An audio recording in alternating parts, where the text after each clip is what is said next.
Imagine descending alone into an old underground bunker, the heavy door clanging shut behind you. Outside is devastation, and inside only silence. No phone, no radio, no light, but a single bulb. You are completely alone. What happens to your mind when there are no voices but your own?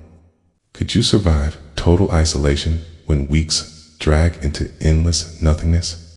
You slump against the cold concrete wall of the decaying bunker, gas masks strapped to your face like a grim safety net. The peeling paint and the flickering bulb are the only witnesses to your existence. Outside, a world has ended. Inside, your world is a silent, concrete cell. On day one, you ration the canned food and check a battery-powered clock obsessively. By week one, the routine is maddening. The generators hum, a drip of water, the scrape of pencil on notepad marking days. By week two, reality blurs. You start whispering to the darkness. Each shadow looks like someone watching. Every creak sounds like a footstep. At times you imagine talking to your reflection, or that a taped message will answer back. Clutching a battered notebook, you write letters to family who will never read them. The concept of mourning vanishes. 48 hours can pass in what feels like minutes. Hours stretch and compress in the gloom. You curl into a corner, hugging your knees, desperate for the slightest human touch. A sudden, static crackle makes you jerk upright. Was that a voice calling your name on the old radio? The barren walls seem to breathe at the edge of your vision. In the darkness, your mind begins to paint horrors onto blank space. You chase phantoms with trembling torchlight and wake from nightmares convinced reality has broken. By the fourth week, the line between you and the shadows is gone. You laugh at the silence. The silence laughs back. In these final days, you can't remember if you've eaten or what day it is. Every effort to break the routine, banging on the wall, shouting, is met by nothing. When the lights finally flicker out one night, you lie on the floor, wondering if you'll ever turn them on again. Human brains are not built for this, okay? As social neuroscientist Stephanie Cachopo reminds us, we're a social species. We really need others to survive. History's isolation experiments bear that out. In 1972, scientist Michel Siffer hid himself in a Texas cave for 205 days with no clock or light. After just 2 months, he confessed he could barely string thoughts together. By month 5, he was begging for any companion, even a mouse. His breakdown parallels modern findings. Prolonged solitude radically rewires the mind, hallucinations and psychosis. Extended solitude often triggers a true psychotic break. Studies of prisoners and isolation experiments note a so-called solitary confinement syndrome characterized by hallucinations and delusions, severe panic attacks, difficulties with thinking, concentration and memory, and paranoia. In fact, researchers report that people under extreme isolation frequently hear voices, see unwelcome shapes, and become convinced of threats around them. In our story, every whisper and shadow is exactly the kind of sensory loop the brain generates when it has no real input. Time and reality distortion. Without normal cues, the brain's sense of time can warp.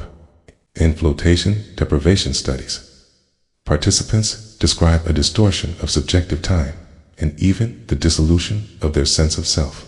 Simple sensory deprivation techniques, the Gansfeld effect, confirm this. With only a uniform red light and white noise, the mind fills in the blanks and begins to hallucinate. That's why, in isolation, our hours become unmoored. Clocks and calendars no longer feel real. Your false telephone call or that singing to yourself are the brain's attempt to create signals where there are none. Memory loss and brain changes. The physical brain suffers too.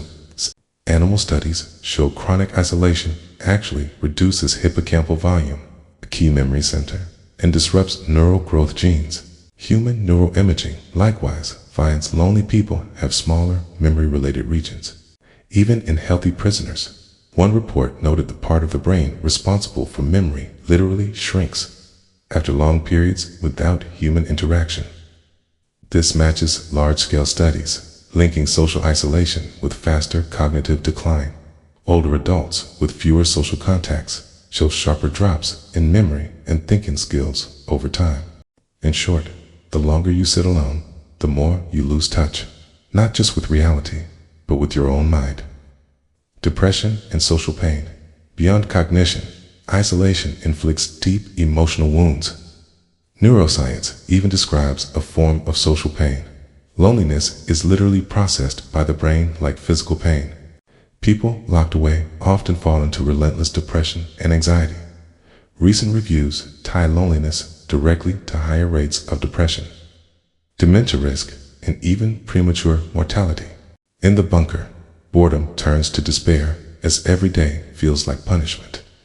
The desperation you feel is very real. Your brain has turned isolation into a source of suffering.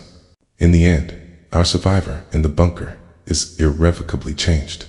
He doesn't just endure this isolation, it consumes him. Decades of research on isolated prisoners and long-term exiles show exactly what happens next. Total confusion, extreme anxiety, and profound personality change. When he finally opens that door, if he ever does, the man who steps out is unrecognizable. His mind has unraveled in the dark. The quiet cell has broken him down until nothing sane remains.